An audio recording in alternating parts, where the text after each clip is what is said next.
I knew something was wrong the second I stepped back into that fluorescent-lit purgatory they called an office. 2 weeks out for minor surgery, and my desk felt like a crime scene, papers I'd never seen before stacked on my chair, my nameplate shoved to the side, and a faint smell of someone else's cologne lingering in the air. The chair still had the imprint of someone larger than me, like it had been claimed. I didn't have to wonder long who'd parked himself there. He found me before I even got my coat off. "Ah, you must be the compliance lady," he said, with the smug smile of a man who thinks remembering your job title is a favor. Loud voice, tailored suit, one of those Bluetooth earpieces that make a person look permanently self-important. "I'm your new VP, Greg. Sales background, fast results, no nonsense. Don't worry, I'll keep the paperwork light for you." Before I could respond, he tossed out the line that's been etched into my brain ever since. "Your title was inflated anyway." Said it like he was doing me a kindness, letting me in on the little joke that my entire career was some kind of harmless puffery. I smiled, professional, because what else do you do when someone decides to spit in your face without moving their lips? It was right then I decided, fine, Greg, you don't respect the title, let's see how you handle the job. I would write down everything. Every skipped signature, every fast-track shortcut, every moment where his swagger outweighed his judgment. Not to get him, oh no, that's what he'd assume. I'd just be doing my job, thoroughly. And before I go further, since apparently 97% of people listen to these stories without hitting subscribe, maybe do that now. It keeps the team making these and, frankly, makes sitting through this kind of corporate comedy feel a little less like suffering alone.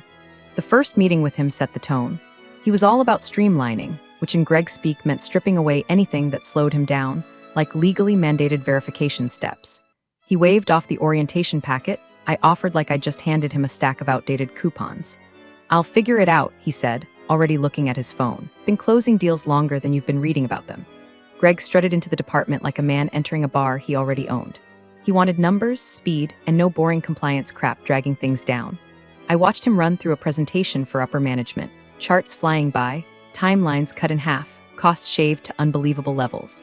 Everyone clapped because everyone loves unbelievable, until they remember it's also a synonym for not true. He didn't ask me for a single piece of input, not one.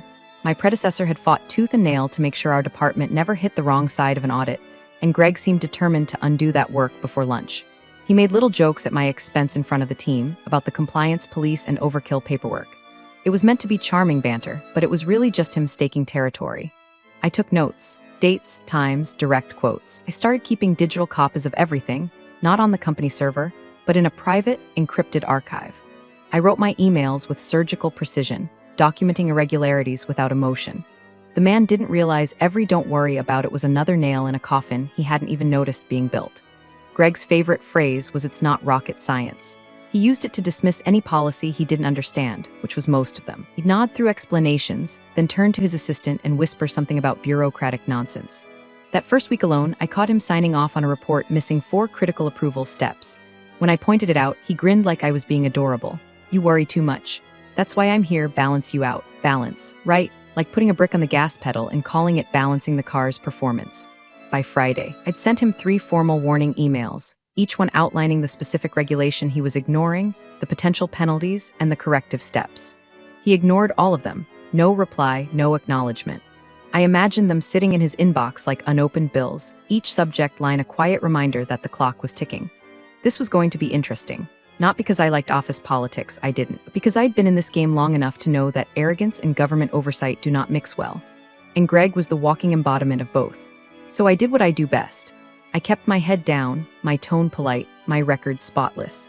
And every time Greg laughed at my inflated title, I thought about how light his tone would sound when he tried to explain himself to someone with a badge. Didn't take long for Greg's streamlining to start leaving paper trails that smelled like gasoline.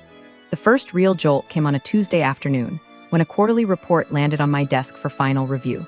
Normally, these documents are neat little bundles, signed by the right managers, dated correctly, every compliance box ticked like a row of soldiers. This one looked like it had been slapped together during a commercial break. The first page had the wrong revision date, off by almost 2 months, which meant either the data was stale or someone had backdated it to look current.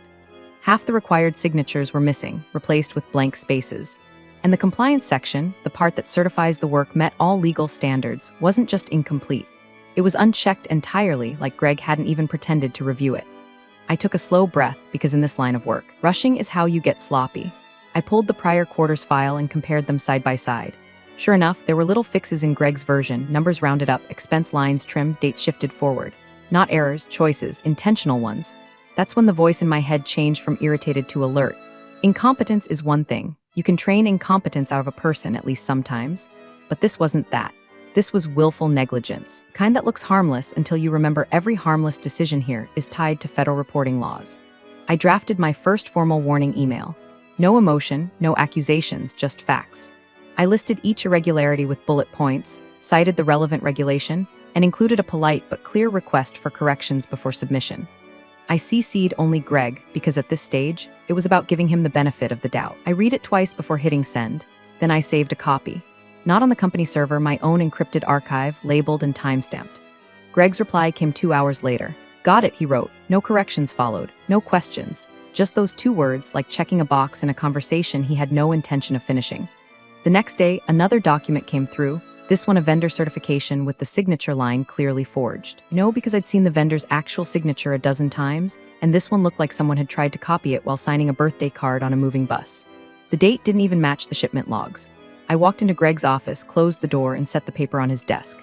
This can't go forward, I said, tapping the signature. It's invalid. We need a real sign-off. He glanced at it for all of 3 seconds before shrugging. They're on vacation. It's fine. They'll approve it when they're back. That's not how this works, I said evenly. If we submit this, it's falsified. Greg leaned back, smirking like I'd just recited a fairy tale. You've been in this department too long. Sometimes you have to bend a little to keep things moving. I didn't argue. There's no winning a fight with someone who thinks rules are optional. I just went back to my desk, documented the exchange word for word, and sent my second warning email. This one CC'd to his assistant for a sliver of visibility. Saved that one too. Over the next week, the pattern repeated. Missing approval forms. Safety inspections marked as complete when the logs showed no such thing. Certifications backdated to avoid late penalties. Each time I flagged it in writing. Each time he either brushed it off or ignored me entirely. By Friday, I had 5 emails in my private archive, each one a small, sharp blade in a file that was starting to look less like an insurance policy and more like a loaded weapon. I wasn't aiming it yet, but I knew that when the right moment came, it wouldn't miss. Greg, for his part, seemed oblivious. He strutted through the office like a man who'd just discovered speed limits were optional, convinced he could outrun any consequence. I watched him, silent, every irregularity etched into the record in black and white. He thought he was untouchable. I thought about how fast that can change when the wrong person starts asking the right questions.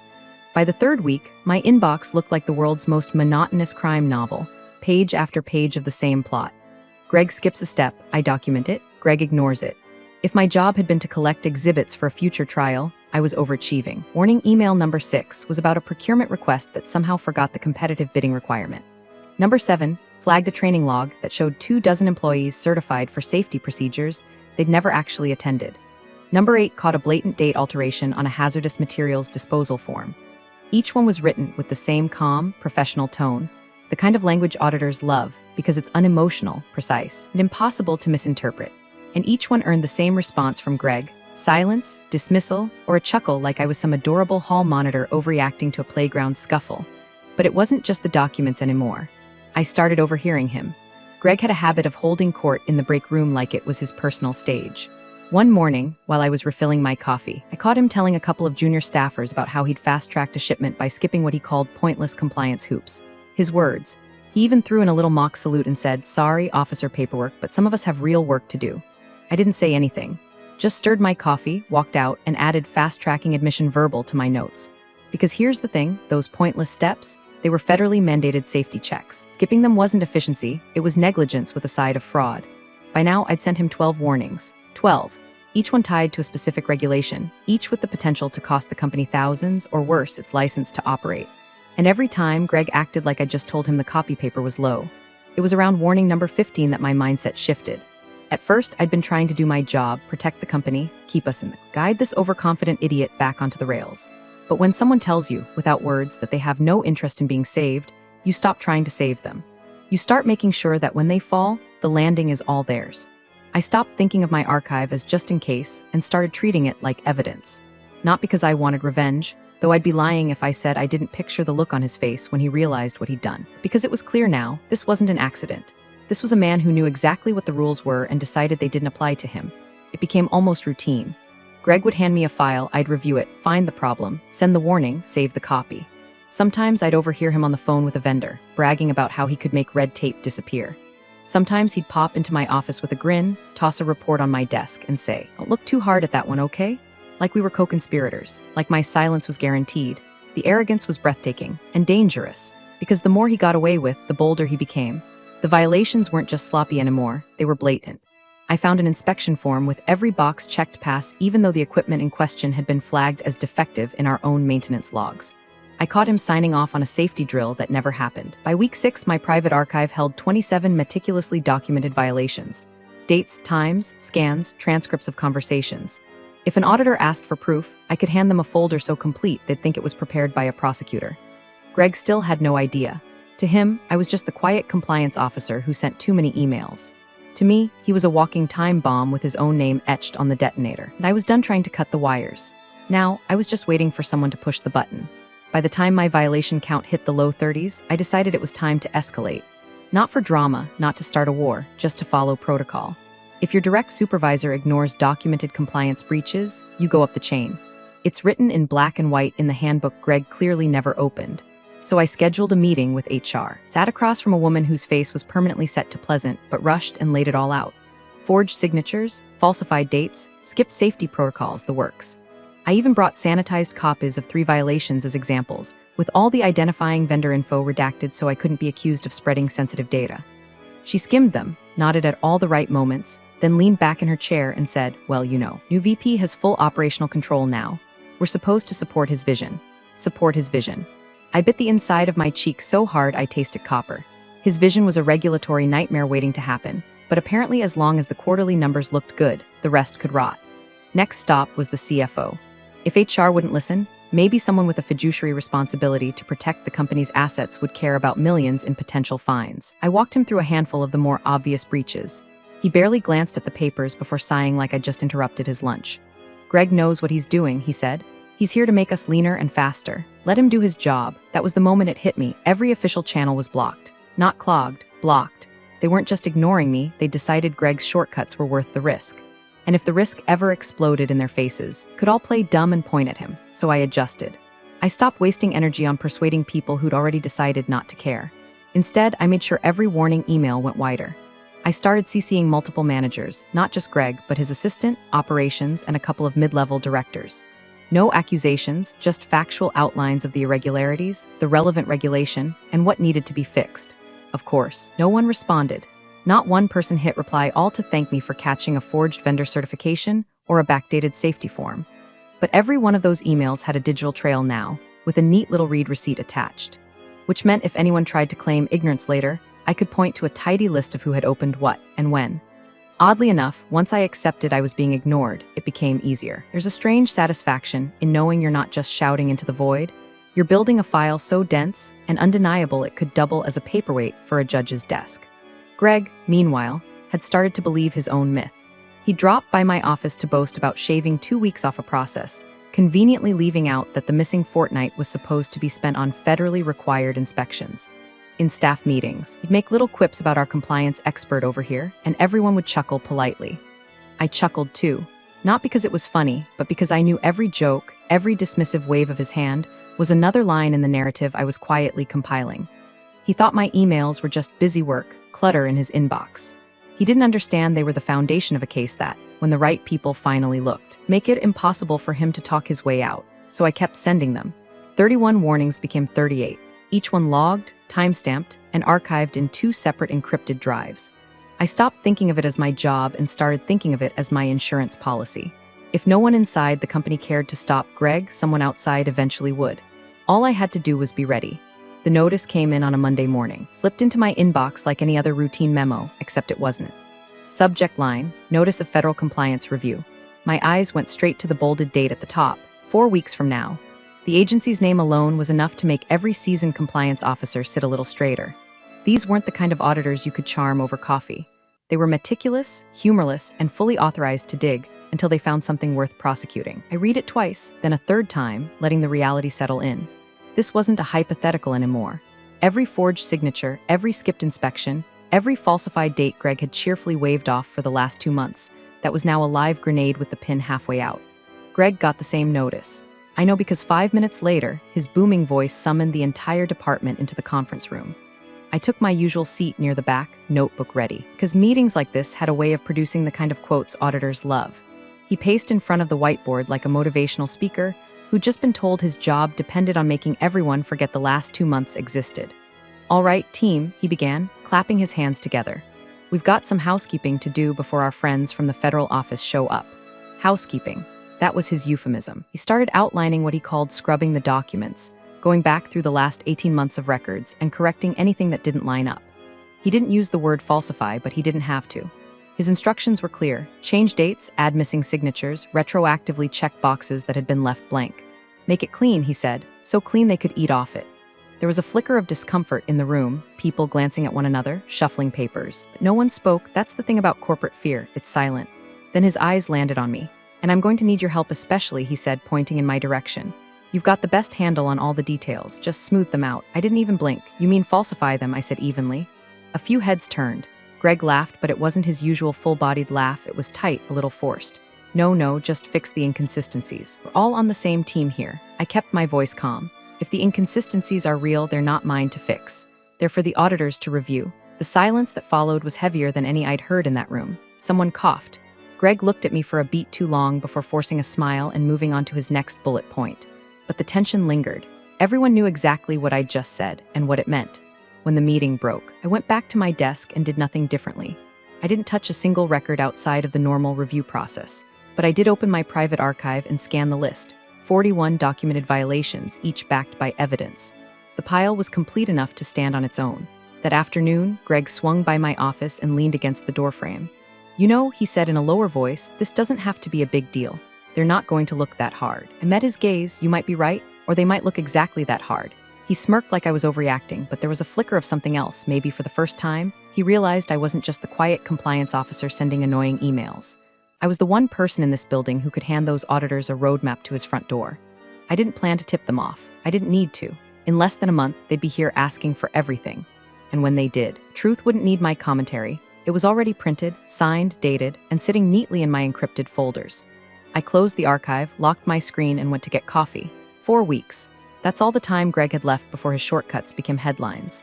By the end of that week, the number sat in front of me like a milestone I hadn't intended to reach. Warning email #42. 42 separate instances of Greg ignoring, dismissing, or outright mocking documented compliance breaches, each one a thread in a rope he'd been happily wrapping around his own neck. This one wasn't like the others. It wasn't just a list of errors. It was a map of his entire misconduct. I itemized each fresh violation from the last few days: falsified inspection logs, forged vendor sign-offs, retroactively completed safety drills that never happened, and next to each, I cited the exact regulation breached. Then, for good measure, I listed the potential penalties: fines in the tens of thousands, license suspensions, and in 2 particularly egregious cases, criminal charges. No drama, no "you need to fix this or else." Just facts lined up like dominoes, ready for gravity to take over. I addressed it directly to him, no CCs this time. This one was between me, him, and the future. I hit send and watched the little paper airplane icon disappear. Then I saved the outgoing email, the delivery receipt, and the read confirmation to my archive. 42 entries now, stacked in perfect chronological order, each stamped with the date, time, and his lack of action. His reply came 7 minutes later. A single laughing emoji followed by, "Relax, this isn't life or death." I stared at the screen for a long moment, not because I was shocked. Greg's arrogance had been consistent enough to chart like a weather pattern, because that sentence landed differently. It was the purest distillation of how little he understood the weight of his own actions. Compliance wasn't life or death to him because he'd never been the one holding the liability. I didn't bother replying. There was nothing left to say, nothing I hadn't already written 41 times before. My role in this story had shifted. I was no longer the warning voice in the back of the room. I was the custodian of the truth. And in less than a month, someone with a badge and subpoena power was going to want to see it. That afternoon, Greg swaggered into the break room while I was pouring coffee, regaling a couple of junior staffers with a story about how he'd cleaned up a messy report for the auditors. They laughed along, oblivious to the fact that cleaned up was his euphemism for altered until unrecognizable. I didn't interrupt. I didn't even look up. On the walk back to my desk, I felt something settle in me, a cold, precise clarity. For weeks, I'd been trying to thread the impossible needle, protect the company, protect my own integrity, and maybe, in some distant way, give Greg the chance to realize what he was doing before it swallowed him whole. That window had closed. Now, I wasn't going to interfere, nudge, or warn. The next move belonged to the auditors. They'd ask for records. I'd give them exactly what they requested. No less, no more. Just the unvarnished history of the last few months, laid out in his own inaction.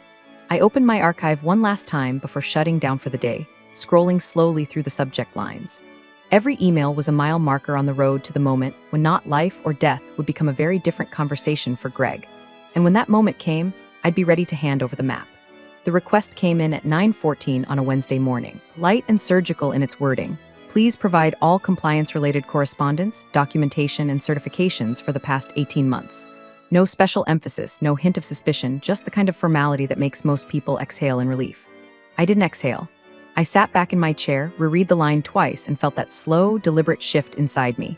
This was the moment, not a warning, not a hypothetical. Federal request for records was not a drill, and the only thing I had to do now was exactly what they'd asked. I opened my private archive. 42 folders, one for each warning email, each folder containing the email itself, the attachments, the supporting documents, and where applicable, screenshots or scans of the original falsified records. Every entry was complete, neat, and self-contained. I'd been building it for months. Now it looked like it had been designed for exactly this day. I attached the first 10 folders to an email addressed to the lead auditor. Then the next 10, then the next. 4 separate emails in total, each with a subject line that matched their request exactly. No commentary, no editorializing, just the information they'd asked for, exactly as it had existed in real time, with timestamps and original metadata intact. I didn't need to explain what they were looking at, they'd see it. The missing signatures, the altered dates, the unchecked compliance boxes, the forged vendor approvals, and beside each one my original warning, documenting the irregularity, citing the regulation, requesting correction, and his silence in reply. When the last email sent, I didn't feel triumph. Not yet. What I felt was release. Like setting down a heavy box I'd been carrying so long I'd forgotten what my arms felt like without it. Greg was 3 desks away, chatting on the phone with someone about a big win he'd landed. He had no idea that the entire record of his negligence and fraud was, at that very moment, landing in the inbox of people whose job was to notice every single one of his shortcuts. I went back to my normal work, reviewed a shipping log, dated a certification tracker, answered a vendor question. All the while, the clock in the corner of my screen kept ticking, marking the minutes until the chain reaction started. At 9:58, I got the read receipt for the first email. At 10:02, the second. By 10:07, all 4 had been opened. I imagined the auditors leaning in over their screens, clicking open attachments, cross-referencing my warnings against the doctored reports. If they were thorough, they would be. Greg's name was already highlighted on more than one internal note. Still, I said nothing. I didn't watch him. I didn't hint. The power in this moment was in its quiet. I'd done my part months ago, one email at a time. This was just delivery day. By 10:20, the quiet in the office felt different. Not the usual mid-morning lull. This was heavier, more charged. A couple of people glanced toward the hallway that led to the executive offices. Phones were being picked up, then put down.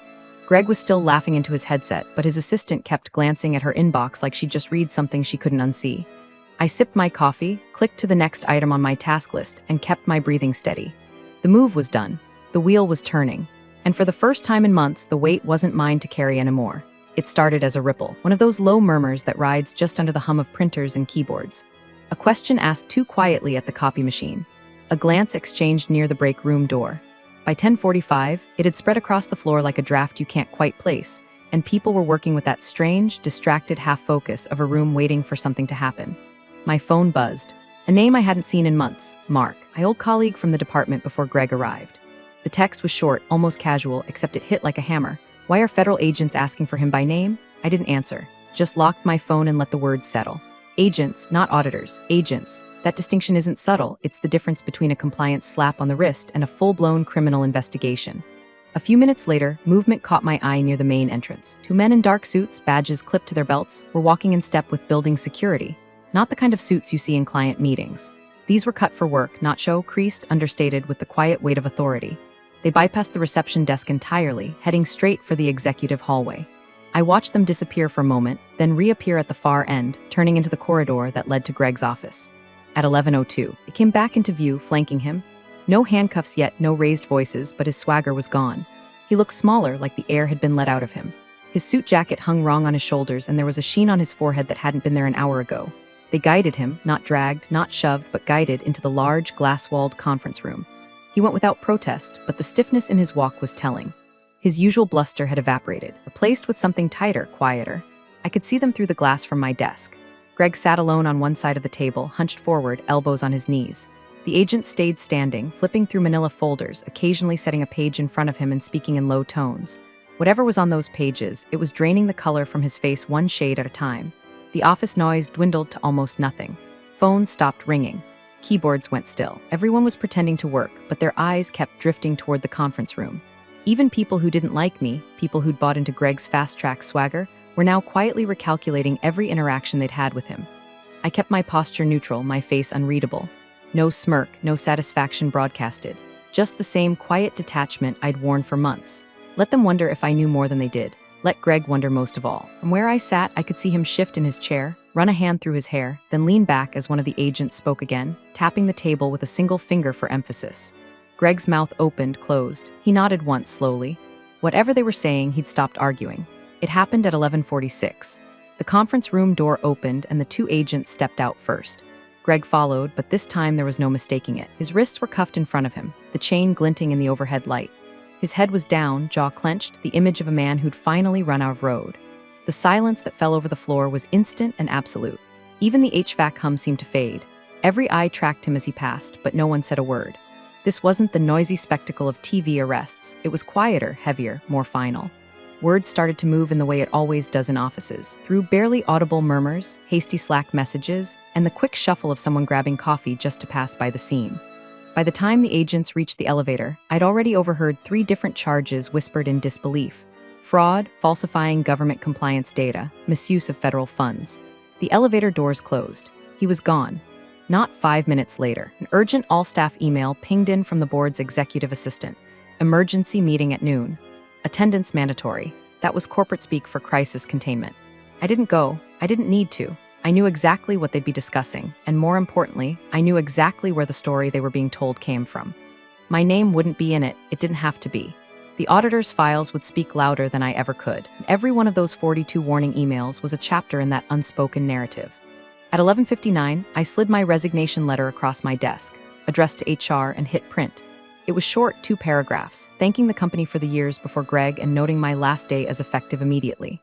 No explanations, no bridge burning, just the clean exit of someone with nothing to defend and nothing left to prove.